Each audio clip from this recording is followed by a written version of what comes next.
auzu billah bismillah barke borom Tuuba asalaamaaleykum wa rahmatullah noo ngi leen di nuyu bu baax di leen ziyaara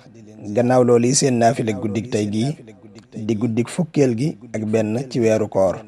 Sëriñ Suhaybu Mbàkke nee na guddik fukkeel gi ak benn ci weeru koor ku ci julli ñeenti rakaa bu ci ne nga jàng faatiha benn yoon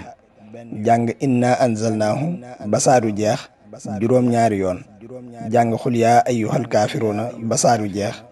juróom-ñaari yoon jàng xul huwallaahu ahad ba saaru jeex juróom-ñaari yoon boo sëlmalee nga wax laa xawla wala quwwata illa billahil aliyyil azim juróom-ñaar fukki yoon julli ci yonente bi sallallahu taala alayhi wa sallam boo man juróom-ñaar fukki yoon ku def loolu dees na ko jéggal bàkkaaram yu njëkk ak yu mujj te laaye ju ci nekk dees na ko ci bindal tuyaabay jaamu yàlla ak am at te dana mel ne itam ku goreel junniy jaam saraxe junniy diinaar reggal junni ñu xiif woddu junni ñu rafle te it